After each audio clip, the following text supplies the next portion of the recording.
Bonjour à tous, ici Paul Ponceau pour un nouveau podcast YouTube.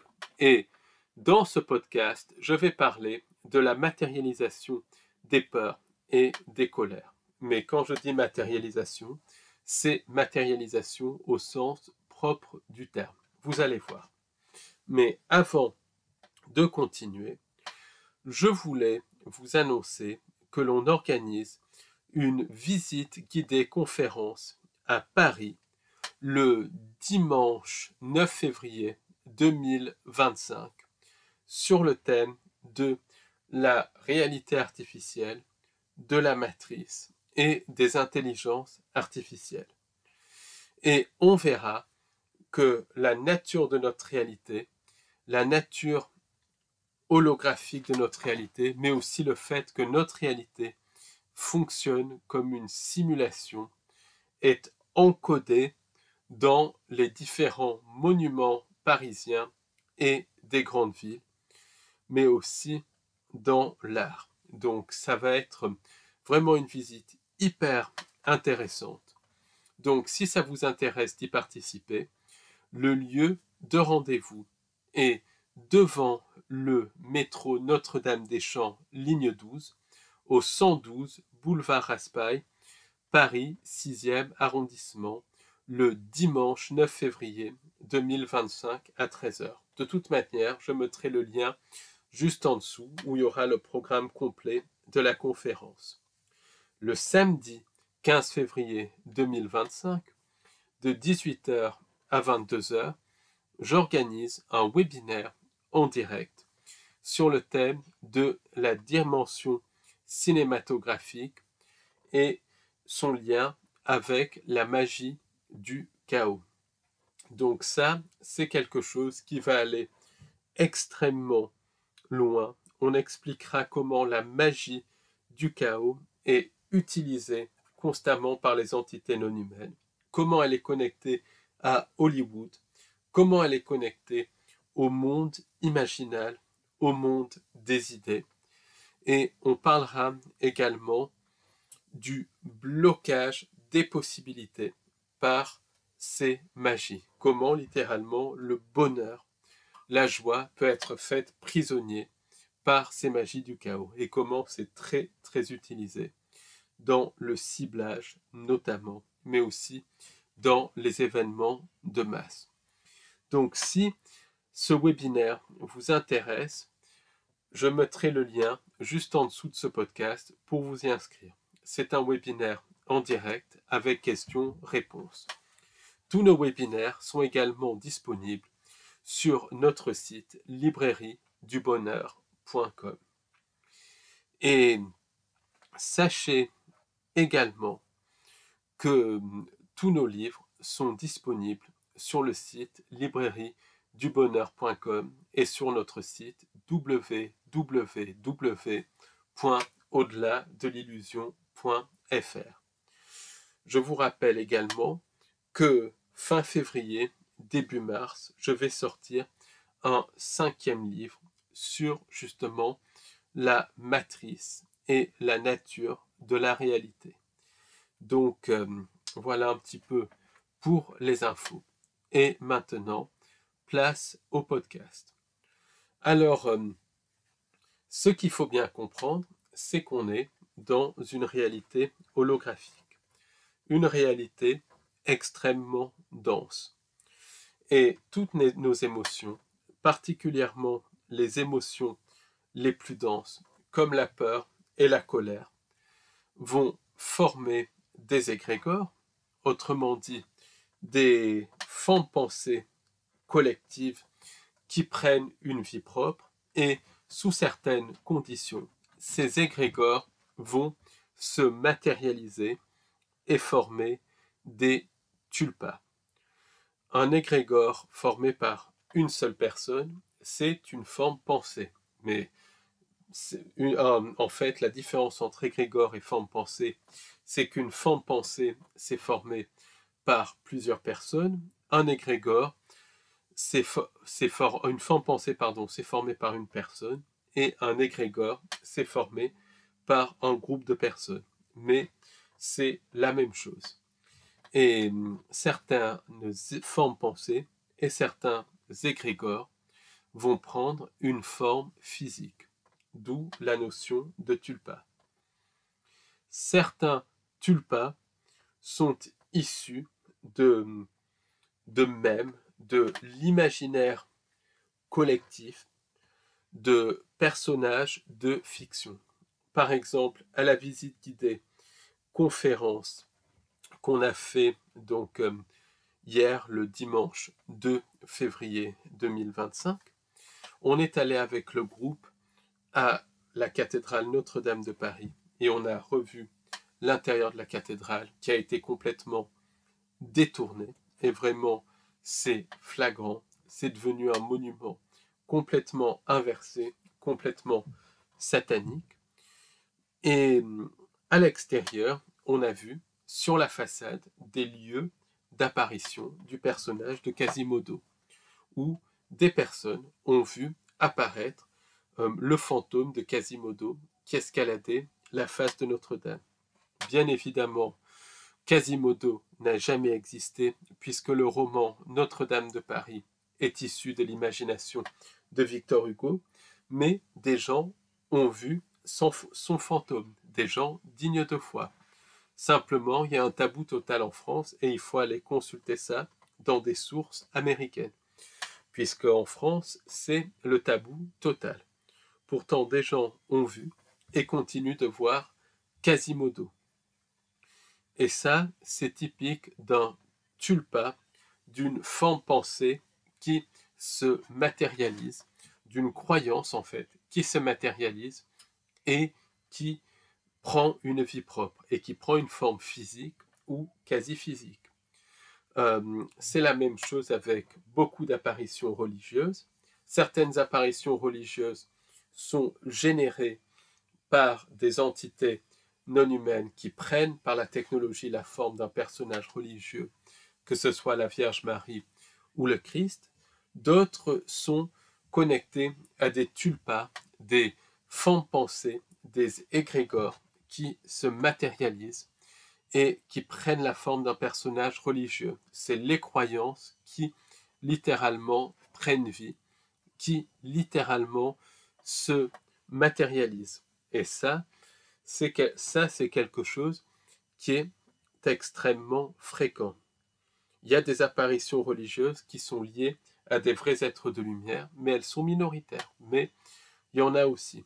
Donc pour les apparitions religieuses, certaines sont des entités sans âme qui se font passer pour des êtres de lumière, pour manipuler nos croyances, pour se nourrir de nos croyances. D'autres sont carrément des tulpas, des croyances qui se matérialisent. Et d'autres, très minoritaires, sont des vrais êtres de lumière, qui prennent la forme de personnages religieux pour ne pas effrayer la personne. Mais c'est très minoritaire. Et le message donné est clair, net et précis. Et ça va en général aider la personne dans l'ici et maintenant.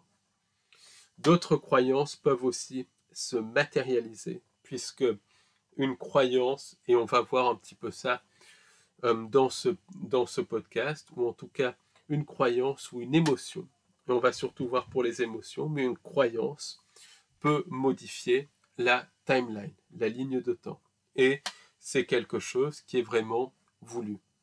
Je vais donner un exemple de croyance qui modifie la ligne de temps. Par exemple, beaucoup de personnes croient que les aigles peuvent emporter des enfants. C'est une croyance qui est assez vivace, notamment dans les montagnes et tout ça, qui était en tout cas vivace au début du XXe siècle dans les montagnes. Et en fait, c'est totalement impossible de par la physiologie d'un aigle normal. Après, il y a des oiseaux géants qui sont des cryptides qui, eux, peuvent emporter un enfant ou un adulte, mais ça, c'est encore une autre histoire. Mais ça existe aussi. Or, des gens ont vu, ont constaté, et il y a même des cas qui ont été documentés, d'aigles de taille normale, d'aigles royaux emportant des enfants. Et Il y a des cas documentés. Il y a même des photos de ça. C'est quelque chose qui est absolument impossible. On ne parle pas de cryptides, on parle d'aigles normaux d'1,80 m, 2 mètres d'envergure, qui peuvent au maximum, selon la science officielle, transporter 3 à 4 kilos maximum. Un gros lapin, c'est le maximum que ces aigles peuvent porter. Pourtant, des personnes les ont vus. Il y a eu des photos qui ont été prises et il y a même eu des personnes, des enfants qui ont été tués par ces aigles. Il y a le cas de Marie Delex, par exemple, en Suisse, qui a été emportée par un aigle royal, tout ce qu'il y a de plus classique, et qui a été retrouvé des mois plus tard. Son squelette a été retrouvé, donc à la fin du 19e siècle, au sommet d'une montagne. Et c'est un cas qui est documenté. De même en Norvège, une petite fille de 3 ans a été enlevée par un aigle qui, heureusement, l'a lâchée et qui n'a pas eu trop de blessures. Mais c'est des cas qui sont documentés. Et là, on ne parle pas de cryptozoologie, on parle d'aigles normaux. C'est vraiment des croyances qui se matérialisent et qui vont modifier la ligne de temps. Et c'est normal. On est dans une réalité qui est une projection, qui est une simulation, et on peut agir sur la simulation par nos croyances. Donc, tout est fait par les entités sans âme qui reprogramment la simulation et par les anges déchus pour générer des croyances, pour que l'on crée le canevas de réalité, la réalité qu'elles veulent. Donc, il y a des émotions comme la peur et la colère qui vont former des égrégores et qui peuvent littéralement se matérialiser. On va le voir, la peur peut se matérialiser dans certains cas, de même que la colère. Et quand je dis matérialiser, c'est se matérialiser physiquement. Et ça, c'est très important de comprendre. Il y a des entités sans âme qui sont des programmes de la matrice. C'est ce qu'on peut appeler les djinns, les démons, les entités comme les gris, les reptiloïdes et tout ça. Ce sont des programmes qui ont été générés par la matrice, par la fausse création, et qui peuvent reprogrammer la fausse création de l'intérieur. Un petit peu comme des applications dans un iPhone ou un téléphone portable qui peuvent reprogrammer le téléphone de l'intérieur. Mais d'autres entités non humaines sont carrément des entités qui sont issues de nos peurs, qui se matérialisent littéralement. Il y a des entités qui sont physiques, absolument physiques, qui sont des matérialisations de nos peurs.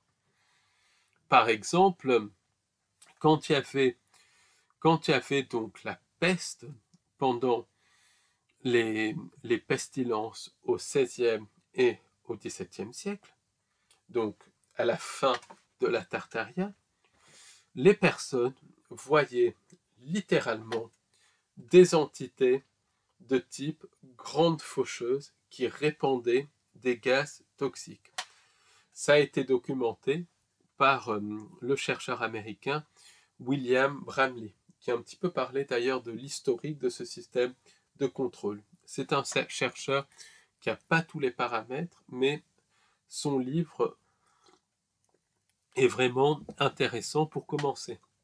Et il y a des entités ressemblant à la grande faucheuse qui ont été vues physiquement avant les pestilences, en train de balancer des espèces de gaz toxiques. Et ça, c'est très documenté, surtout au XVIe et au XVIIe siècle. Mais des gens continuent de voir les grandes faucheuses à l'heure actuelle. Donc certaines apparitions de la grande faucheuse sont clairement des entités sans âme, donc qui prennent la forme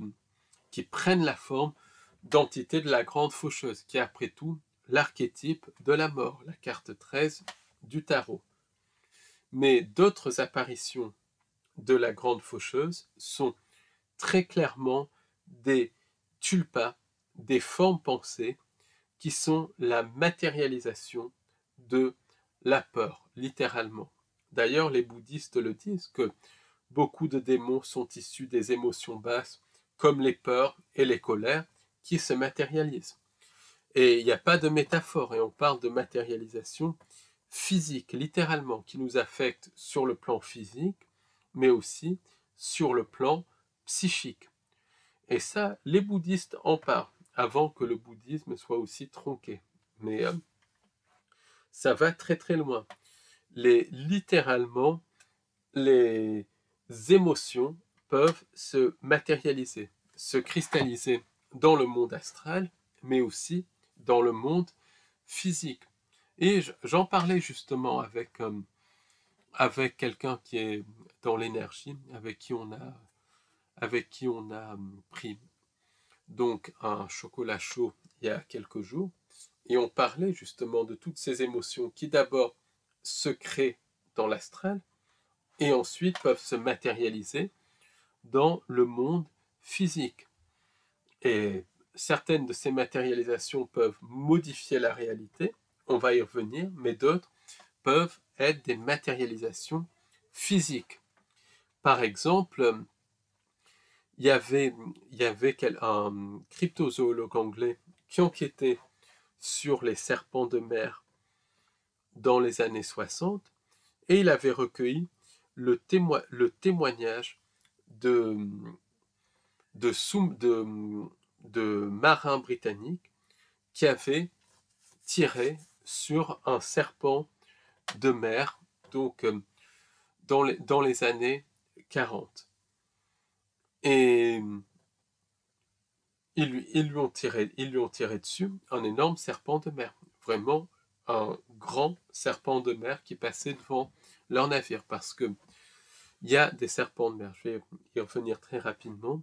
Ils ont tiré sur le serpent de mer, et un des militaires, qui avait certainement des dons de médium, a compris que ce n'était pas un serpent de mer classique, que la créature qu'ils avaient tirée dessus était une créature diabolique, une entité. Et figurez-vous que dans les 1 an, le navire a été coulé. Donc il y avait, dès les années 40, cette corrélation entre certains serpents de mer, donc certains cryptides, et certaines créatures diaboliques, certaines entités non humaines. Et effectivement, il y a des cryptides qui sont littéralement des animaux inconnus tout simplement, et c'est valable pour les serpents de mer. Il y a Heuvelmans qui a fait un très très bon travail. Certains serpents de mer sont tout simplement des formes de vie inconnues. D'autres serpents de mer sont des entités sans âme qui prennent la forme de serpents de mer pour manipuler, toujours pareil, nos croyances, pour jouer avec nos croyances. Du reste, certaines apparitions du monstre du Loch Ness sont connectées à des rituels sataniques menés par Aleister Crowley à la Boleskine House, qui a ouvert des portes temporelles et matérialisé des entités. Et d'autres serpents de mer sont les matérialisations des peurs des marins. Quand ils allaient dans des contrées inconnues, quand ils vont dans des contrées inconnues, ça crée de la peur, et les peurs se matérialisent. Mais quand je dis matérialiser, c'est pas des trucs comme ça et tout ça, c'est pas des trucs métaphoriques, c'est matérialisation physique. C'est lié à la nature même de notre réalité, où les émotions peuvent se matérialiser. Et par exemple, certaines apparitions d'anges et de vrais êtres de lumière qui sont très rares puisqu'on est dans le monde du diable, le monde de la fausse création, mais certaines rares apparitions d'anges et d'êtres de lumière, de la vraie lumière, sont des matérialisations de l'amour qui se matérialise, qui prend forme. Et quand je dis amour, c'est le vrai amour. Mais il faut bien savoir que dans 90% des cas, les apparitions d'anges et d'êtres de la lumière sont ou connectées à des entités sans âme qui manipulent, ou connectées à des formes de pensée, à des croyances qui se matérialisent. Et c'est des tulpas, des égrégores qui n'ont absolument rien de positif. Mais une partie, quand il y a une aide directe, sans prêchi-prêcha, sans contourner les choses, c'est vraiment la matérialisation de l'amour, de quelque chose. Mais c'est rare. Mais les émotions se matérialisent, surtout du reste les émotions de basse vibration dans cette réalité, parce que c'est une réalité qui est très très dense. Donc c'est très rare que l'amour se matérialise, mais ça peut se matérialiser. Donc ça montre quand même qu'on a une connexion divine et quelque chose, mais c'est très rare. La plupart des matérialisations sont des matérialisations d'émotions de basse vibration. Donc même les Norvégiens, par exemple, ils sont au courant, surtout les pêcheurs dans les fjords qui aperçoivent de très nombreuses créatures mystérieuses, créatures inconnues, ils sont au courant que certains serpents de mer sont le mal, la peur qui se matérialise littéralement. Et il y a d'autres créatures qui sont vraiment la matérialisation du mal, la matérialisation des peurs qui prennent forme physique. Par exemple, certaines apparitions de dogman peuvent être des tulpas, donc des croyances qui se manifestent. D'autres peuvent être aussi des matérialisations de peur. Du reste, c'est un petit peu la théorie qui est développée par le chercheur Braji Belovac. J'ai reçu des témoignages de dogmen et certains disaient que ça émanait de la peur. Pourquoi ces créatures émanaient de la peur, de la colère? Parce que ça pouvait être des manifestations de cœur, de peur ou de colère. Après, les dogmen, c'est encore un phénomène multifactoriel. Certains sont tout simplement des formes de vie inconnues. D'autres sont connectés aux entités prédatrices qui utilisent de l'ADN humain et de canidés pour prendre la forme de dogmen. D'autres sont connectés à des entités sans âme qui prennent forme physique, la forme de dogmen, pour alimenter des croyances. D'autres apparitions de dogmen sont connectées à des tulpas, des matérialisations de croyances et des matérialisations de peur.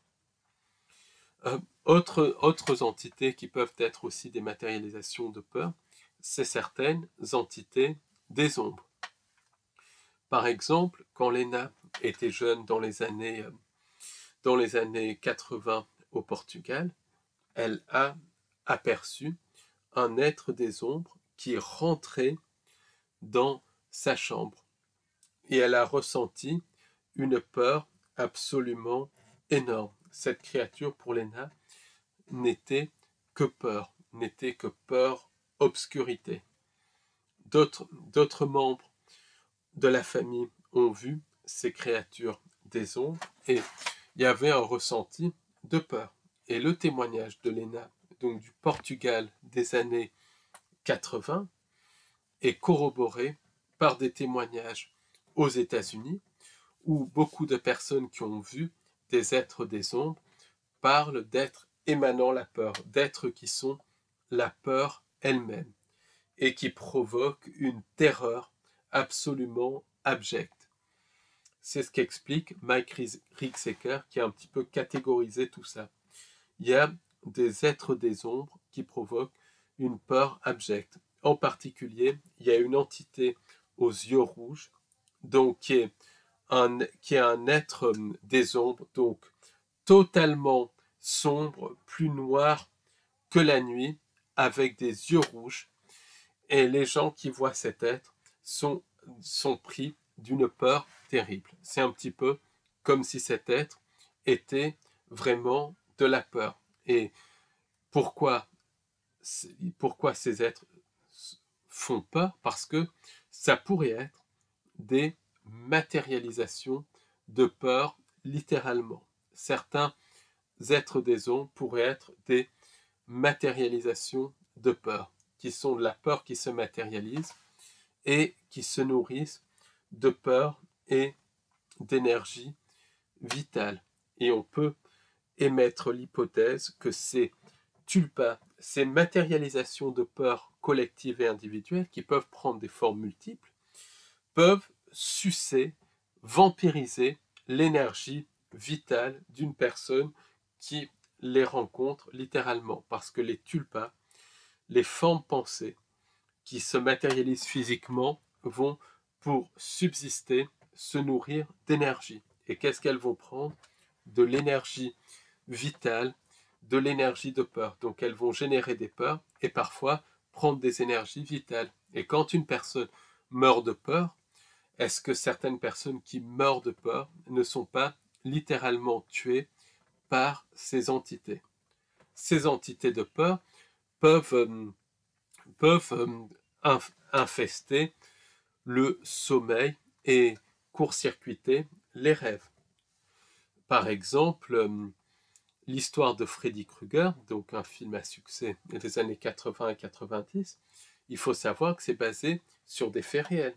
Il y avait des réfugiés cambodgiens aux États-Unis qui disaient qu'il y avait des entités qui pénétraient dans leurs rêves et qui les tuaient. Et bien évidemment, personne ne les croyait, mais beaucoup de ces réfugiés cambodgiens qui avaient cette croyance d'entité de peur qui rentrait dans leurs rêves et les tuait, mouraient dans leur sommeil, alors qu'ils étaient en parfaite santé. Et l'inspiration de Freddy, les griffes de la nuit, est venue de là, mais c'est basé sur une histoire réelle. Et dans beaucoup de cultures, il y a des entités qui rentrent dans les rêves des gens et les font mourir de peur. Est-ce que ces entités ne seraient pas des matérialisations des peurs qui peuvent se manifester au plan physique, mais aussi au plan imaginal? Donc ça, c'est vraiment quelque chose à creuser. Et on peut penser que des magiciens noirs peuvent utiliser ces entités qui sont issues des matérialisations de peur pour tuer certaines victimes, littéralement, ou des groupes de magiciens noirs. Et ça peut expliquer, que des gens ne se réveillent pas le matin. Je ne dis pas que ça explique tous les cas, mais ça peut expliquer certains cas. Après, pour ce qui est des êtres des ombres, c'est encore une fois multifactoriel. Il y a des êtres des ombres qui sont des djinns, autrement dit des entités sans âme, mais d'autres semblent être beaucoup plus haut dans la hiérarchie. Et selon la chercheuse Heidi Hollis, certains êtres des ombres contrôlent les entités reptiliennes, les djinns et les démons dans les abductions. Donc là, c'est clair qu'on n'a pas affaire à des matérialisations de peur, on a affaire à autre chose. On a affaire ou à des entités sans âme qui sont très très haut placées dans la hiérarchie, parce qu'elles sont très hiérarchisées, ou alors on a carrément affaire à des anges déchus qui sont en train d'être incarnés dans cette fausse création par un grand nombre de rituels qui se poursuivent depuis l'événement de 2001 et depuis les événements qui ont duré entre 2020 et 2022. Et tous ces objets connectés qu'on a, tout le système comme SpaceX et tout ça, le projet Stargate, il y a toute une connotation occulte pour faire rentrer ces anges déchus qui ont construit cette matrice, construit cette fausse création dans notre réalité. Donc, ça c'est extrêmement important. Et au mois de mars ou avril, je ferai un webinaire justement sur cette notion d'ange déchu et sur les constructeurs de la matrice et leur lien avec le reset. Donc, ces êtres des ombres connectés à la peur, Jerry Marzinsky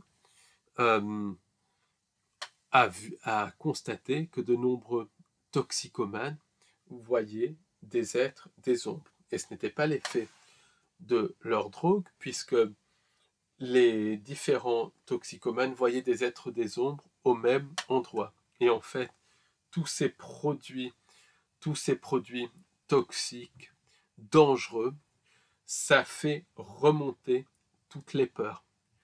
Ça fait remonter toutes les peurs, et les peurs se matérialisent, mais vraiment dans le monde physique. Et Marzinski a bien constaté que les êtres des ombres sont connectés au phénomène des pensées intrusives, que c'est des entités qui ne sont que peur. Mais c'est multifactoriel. Il y a des êtres des ombres qui sont des matérialisations de peur, d'autres sont des djinns, et d'autres sont des anges déchus. Et les êtres des ombres, ils tuent littéralement en prenant l'énergie. Et on peut émettre l'hypothèse que ces êtres des ombres basés sur la peur peuvent littéralement rentrer dans les rêves pour tuer, pour détruire. Les magiciens noirs utilisent ces entités issues de la peur. Ça, c'est une certitude. Les magiciens noirs peuvent utiliser les entités qui sont générées par les peurs individuelles et collectives dans leur rituel de magie noire, et c'est une forme de magie du chaos sur lequel on viendra dans le webinaire.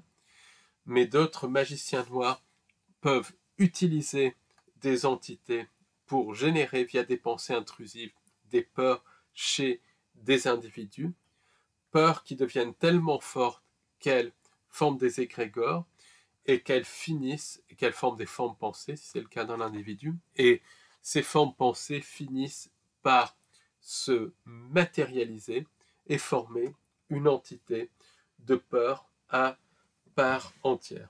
Et ça peut être fait au niveau individuel et au niveau collectif, parce que tout dans cette société, dans cette matrice, fonctionne par magie noire. La magie noire peut venir de magiciens noirs qui sont connectés à des sociétés secrètes, à des lignées sataniques, ou la magie noire peut venir d'entités sans âme qui utilisent des technologies carrément pour modifier, reprogrammer cette matrice. Mais en tout cas, tout est connecté à des magies noires. C'est la magie noire qui tient cette réalité. Donc ça, c'est très important à comprendre. Et toutes ces entités issues des peurs, quand elles prennent vie, elles vivent dans le monde imaginal. Elles vivent dans le monde imaginal qui est une zone du monde astral, qui est une autre dimension, qui est le monde des idées. Donc dans le monde imaginal se matérialise tout ce que l'on crée. Quand un écrivain crée un personnage, il se matérialise, il prend vie dans le monde imaginal. Et sous certaines conditions, il peut se matérialiser dans la réalité physique. C'est pareil pour un personnage de cinéma, d'où le lien entre monde imaginal et dimension cinématographique. Ça sera pour le webinaire. Mais pour ce podcast, les émotions peuvent se matérialiser aussi dans le monde imaginal, dans le monde des idées. Elles prennent forme dans le monde des idées et peuvent ensuite se matérialiser vraiment physiquement dans cette réalité.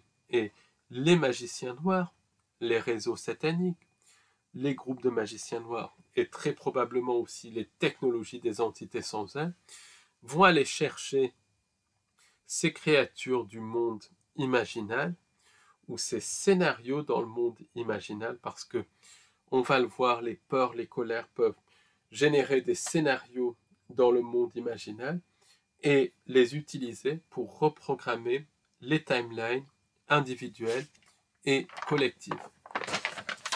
Des émotions comme la colère peuvent également se matérialiser physiquement et former des tulpas. Au niveau collectif, le cirque de la politique, qui crée des colères, qui crée aussi de la dévotion, va, si c'est de la dévotion, nourrir les entités sans âme, et même la dévotion va, dans le monde imaginal, générer des faux sauveurs externes qui vont ensuite se matérialiser dans notre réalité. Et on peut penser que certaines entités de la Confédération galactique sont des entités sans âme qui prennent la forme d'entités de la Confédération galactique, mais d'autres peuvent être carrément des entités issues de l'énergie de dévotion qui se matérialisent dans notre réalité. Et l'énergie de dévotion, c'est le programme du faux sauveur externe. Ce n'est absolument pas positif.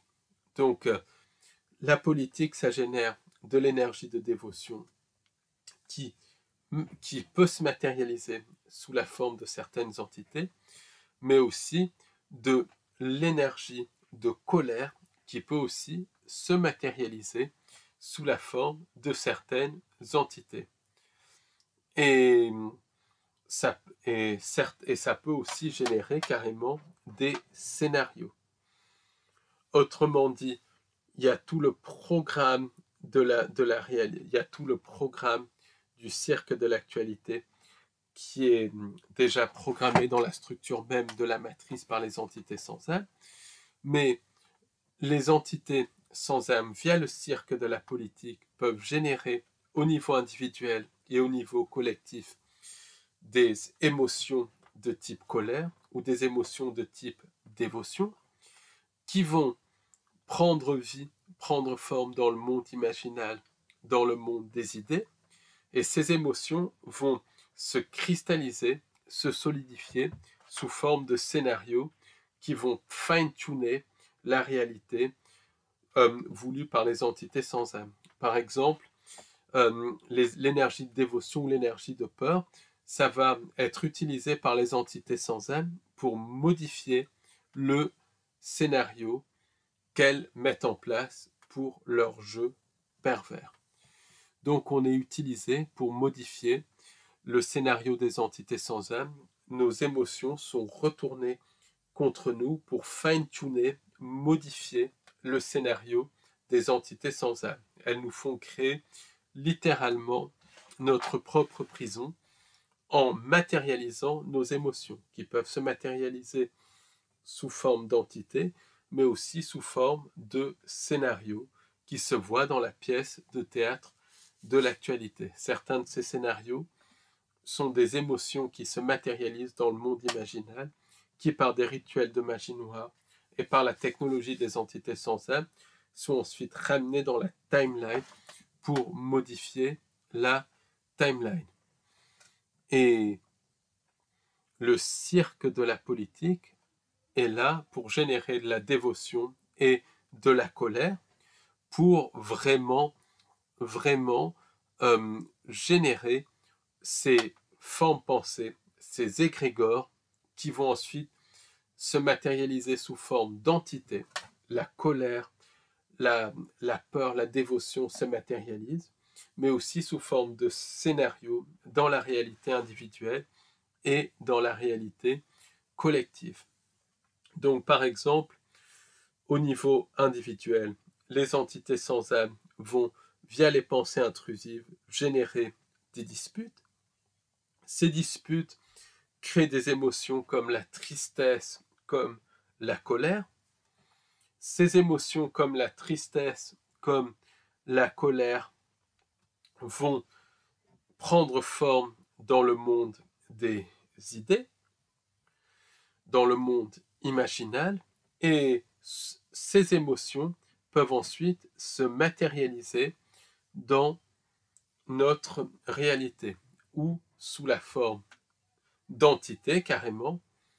Par exemple, beaucoup de couples où il y a des problèmes, de disputes, de choses comme ça, vont être visités par des entités qui ressemblent à des spectres, des démons et tout ça. Ça peut être dans certains cas des entités sans âme qui sont attirées par ces colères, mais aussi des peurs de la colère qui se matérialisent sous forme d'entités. Les poltergeists, par exemple. Quand on a fait la visite du Paris hanté, on est allé dans une rue à côté de la place Saint-Michel où il y avait eu au, au 19e siècle des phénomènes de poltergeist. Et les phénomènes de poltergeist sont pour certains connectés aux djinns et aux entités sans âme et aux entités reptiliennes qui sont derrière les contacts, les abductions. D'autres phénomènes de poltergeist sont connectés à des énergies émotionnelles qui vont se densifier tellement qu'elles vont former des entités visibles ou invisibles qui vont avoir carrément la puissance de déplacer des objets parce que ces énergies forment des entités totalement physiques. Donc les disputes, une des raisons derrière les pensées intrusives, les phénomènes du love bite, les phénomènes de la flèche de Cupidon qui ont été étudiés par les entités sans âme, c'est pour qu'on génère des entités qui sont des matérialisations d'émotions de colère, de tristesse, de peur, et ces entités vont participer avec les autres entités sans âme à la destruction du couple. Et le Vético, c'est ça, c'est ces émotions, c'est ces entités qui sont générées par nos émotions, qui sont générées par nos peurs, qui se matérialisent. Donc c'est quelque chose qui va très très loin. Et pour les peurs, c'est pareil. Les peurs, quand il y a une peur collective ou individuelle, la peur va d'abord se matérialiser dans l'astral. Ça va être un scénario dans l'astral. Ensuite, ça va se matérialiser dans le monde imaginal, entre l'imaginaire et l'astral, mais c'est une région du monde astral. Et ça peut se matérialiser dans le monde physique. Autrement dit, la peur peut se matérialiser dans le monde physique. Et ça, c'est connecté à la nature même de notre réalité, ou bien ça peut être les entités sans âme qui vont prendre les peurs du monde imaginal, modifier leur fréquence pour qu'elles se matérialisent tout simplement dans le monde physique pour qu'un scénario se mette en place. Scénario qui est prévu de longue date. Par exemple, pour les événements de 2020 qui durent encore à un niveau maintenant, mais qui ont commencé à 2020, on voit qu'il y a toute une programmation prédictive connectée à la dimension cinématographique. Ça, on en parlera dans le webinaire, mais il y a tout aussi un travail pour générer des peurs d'événements proches de ça. Il y a déjà tout un truc qui depuis les années 80-90 parlait de la menace de un mot qui commence par E et qui justement a eu lieu donc entre 2020 et 2023, qui commence par P plus exactement. Et dès les années 80-90, plusieurs reportages mettaient cette peur de P. Par exemple, il y avait un film qui est sorti en 1995 qui s'appelle The Hot Zone, qui parlait de laboratoires de type P4, qui travaillaient sur diverses choses et tout ça. Il y avait aussi un film qui était tiré du livre The Hot Zone, le livre Hot Zone qui était un livre documentaire. Il y avait aussi des films. Ensuite, il y a eu toute l'affaire de la vache cinglée, donc dans les années 90, qui ont mis aussi ce scénario, cette peur dans la tête des gens. Beaucoup de documentaires qui sont sortis pour mettre des peurs dans la tête des gens.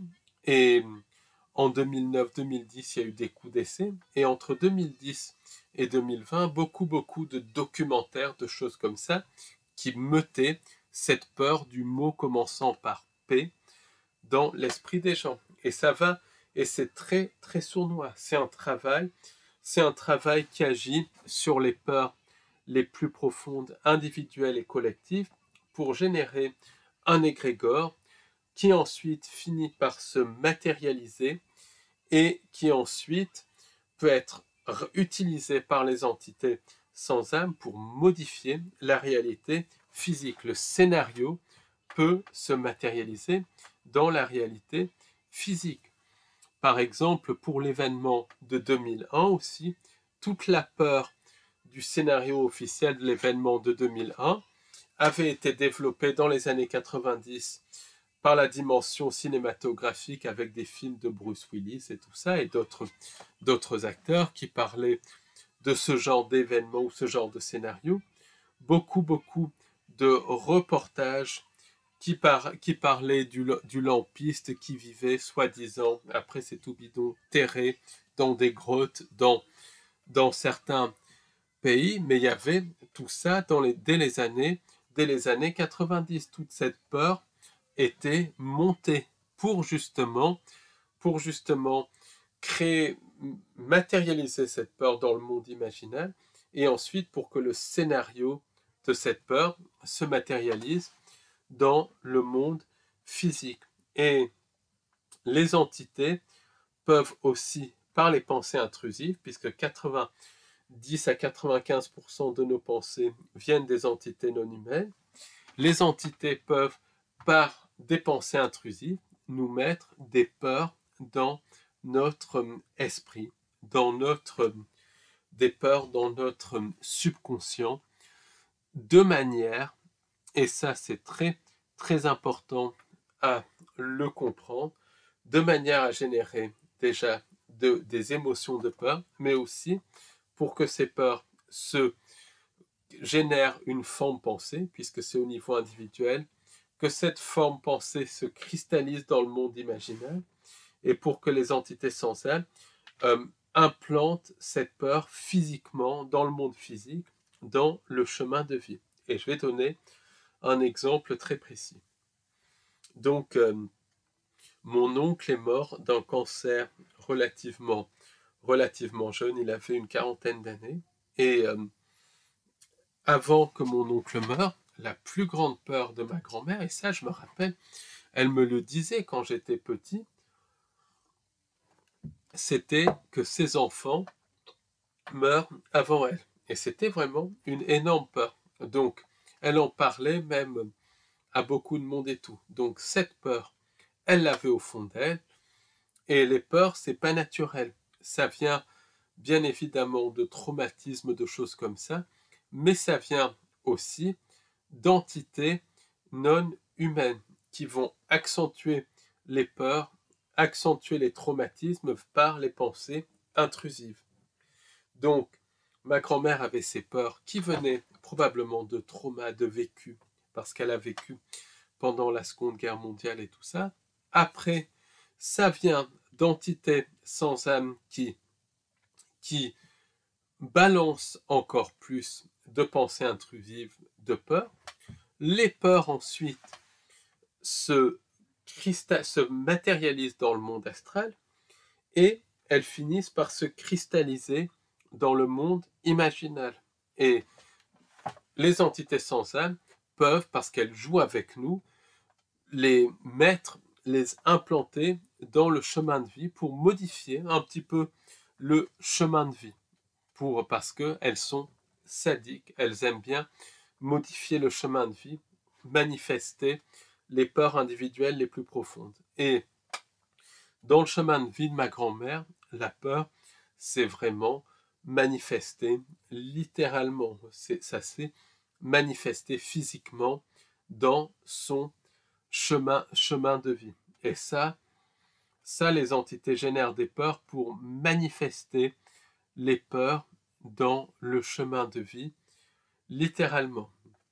Et parfois les magiciens noirs vont chercher les peurs d'une personne qui sont ciblées par les magiciens noirs ou des groupes de magiciens noirs dans le monde imaginal et vont ensuite les ramener dans le monde physique pour modifier le chemin de vie d'une personne. Et ça, c'est la magie noire la plus abjecte qui soit, mais ça existe. Beaucoup de personnes ciblées, tout est fait par exemple pour que les personnes ciblées vivent leurs peurs les plus profondes. Parce que les cibleurs et les entités qui sont derrière le ciblage vont chercher les peurs les plus profondes pour les implanter dans la réalité physique, littéralement. Et ça, c'est vraiment quelque chose qui est très fréquent. C'est pour ça que des auteurs comme David Icke, par exemple, disent très souvent dans leurs livres ce que l'on craint, on devient. What we fear, we become. Et à un niveau, c'est vrai. Donc, eux parlent que l'on crée la réalité, et c'est vrai à un niveau. Mais à un autre niveau, ce qui se passe, c'est que cette réalité que l'on crée, qui se crée dans le monde astral et dans le monde imaginal, est ensuite ramenée par les entités sans âme, par des moyens technologiques pour modifier totalement le chemin de vie, ou alors ramené par des magiciens noirs. Et ça c'est très important à comprendre. Et ce que je pense, c'est que tout est fait dans notre société pour générer des émotions de peur, des émotions de colère, de la dévotion, tout ce qui est de basse vibration.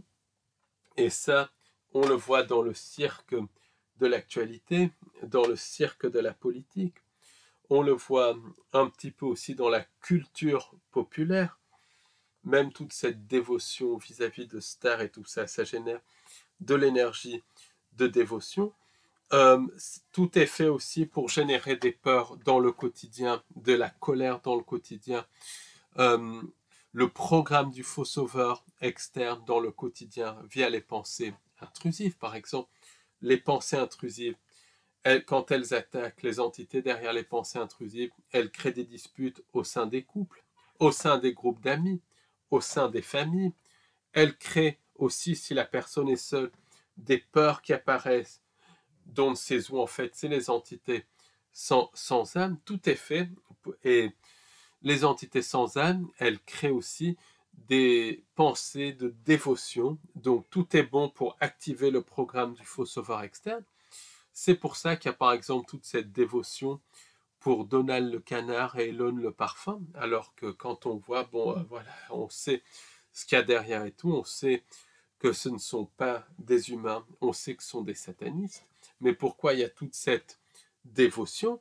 Parce qu'il y a les pensées intrusives. On peut parler aussi de propagande et tout ça, il y a ça à un niveau, mais il y a les pensées intrusives qui s'accrochent à tout pour que les gens soient dans le programme du faux sauveur externe.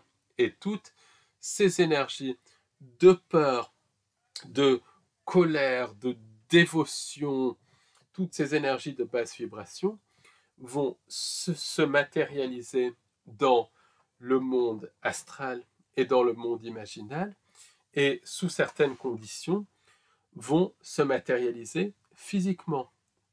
Ça va former alors des entités qui sont connectées à la peur ou connectées à la dévotion. Par exemple, certains êtres des ombres sont connectés à la peur, comme on l'a vu. Certains représentants de la Confédération galactique sont carrément des matérialisations d'énergie de dévotion, mais toutes ces émotions basses vont aussi générer des scénarios individuels et des scénarios collectifs. Et les entités sans âme qui programment cette fausse création, qui programment la réalité physique, mais aussi l'au-delà, qui est la continuation de la manipulation, les cycles d'incarnation, réincarnation, et qui programment aussi le monde astral et imaginal, vont prendre toutes ces émotions, tous les scénarios générés par l'énergie émotionnelle et les ramener dans la réalité physique. Et les scénarios vont se cristalliser. Et en fait, le plan des entités sans âme, le plan des entités sans âme, le plan de la matrice, du jeu pervers des entités sans âme collectif et individuel va être modifié par ces scénarios. Par exemple, certains événements du cirque de l'actualité, et il y en a eu beaucoup ces 20 ou 30 dernières années, sont pour moi programmés dans la matrice, ça c'est clair, mais certains éléments de ces plans sont carrément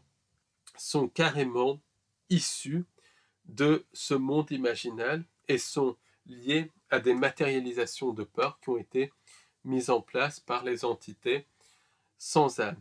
Et dans la vie individuelle aussi, il y a un chemin de vie donc, qui est programmé par les entités sans âme et qui décident, qui plus ou moins nous manipulent à consentir à leur chemin de vie via des cycles d'incarnation et réincarnation. Après, il y a des disputes entre des factions d'entités pour imposer tel ou tel chemin de vie sur telle ou telle personne, parce qu'on est des pions pour ces entités, et c'est les Grecs qui avaient compris, notamment Homère, dans le mythe d'Ulysse, où Ulysse est ballotté entre Athéna et Poséidon, mais il est un pion de ces deux dieux. Et puis, derrière ça, il y a des éléments dans les chemins de vie qui sont carrément des émotions comme la peur, la tristesse et la colère, qui sont matérialisées dans le chemin de vie. Et ça, c'est quelque chose qui est extrêmement important à comprendre. Littéralement, il y a des émotions qui sont matérialisées. Donc ça c'est très, très, très important à comprendre. Et en fait, la première chose à faire, c'est déjà de prendre conscience de ces mécanismes, de prendre conscience que on nous génère des émotions qui sont ensuite matérialisées par les entités sans âme de manière vraiment à modifier notre réalité et à modifier notre chemin de vie. Et ça, c'est très, très, très important à comprendre. On nous fait, donc si on prend conscience de ça, ces émotions générées ont moins d'impact sur nous, pour la simple et bonne raison que tout passe par le subconscient. Les pensées intrusives passent par le subconscient. Donc à partir du moment où on prend conscience qu'il y a cette magie noire, parce que c'est une magie noire qui est utilisée constamment pour générer des émotions négatives qui vont se matérialiser dans le monde imaginal, dans le monde des idées, et qui vont servir à la manipulation des entités sans âme. Quand on est conscient de ça, cela ne marche plus ou ça marche moins bien, puisque toute la manipulation passe le subconscient. Et c'est pour ça que c'est très, très important d'être informé. Et ça, c'est clair. Ensuite, c'est de bien distinguer quelles sont les émotions qui viennent de nous, parce qu'avec les émotions qui viennent de nous, ces cristallisations ne se font pas, et quelles sont les émotions qui sont induites via des pensées intrusives, parce que c'est avec les émotions induites via les pensées intrusives que cela se fait. Si une émotion vient de nos propres pensées, elle se matérialisera, mais elle aura beaucoup, beaucoup moins d'impact. Et très souvent, elle aura un impact positif, puisqu'on a une connexion divine. Donc, c'est déjà savoir d'où viennent nos pensées. C'est identifier les pensées qui viennent de nous et les pensées qui viennent des entités non humaines. Et ça passe par un travail sur soi, ça passe par une connaissance de soi, et ça passe par vraiment se connaître soi-même et être un maximum dans le moment présent. Et ça passe par se focaliser sur quelque chose. Ensuite, l'autre chose, c'est de vibrer au-delà des entités sans âme, au niveau, dans le quotidien. Et pour vibrer au-delà des entités sans âme dans le quotidien, il s'agit de se créer son propre bonheur dans l'ici et maintenant. Et le bonheur se crée par des choses simples. Ça peut être prendre un café avec un ami, ça peut être faire une promenade en forêt. Tout doit être fait pour vibrer au-delà des entités non humaines. Ça, c'est capital. Ensuite, c'est transmettre ce bonheur à un maximum de personnes pour qu'individuellement et collectivement, on crée un canevas de réalité qui vibre au-delà des entités sans âme, pour que les entités sans âme ne puissent plus projeter leur réalité et pour que l'on ne puisse plus être atteint par le négatif. Ça passe par se créer son propre bonheur dans le quotidien au niveau individuel et collectif. Ça passe par nos pouvoirs créateurs. Il s'agit de créer une réalité humaine incompatible avec la manipulation des entités sans âme. Et ça, c'est la clé.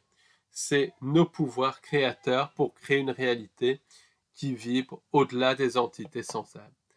Merci de m'avoir écouté et à très bientôt pour un nouveau podcast YouTube. Merci beaucoup de votre écoute et à bientôt.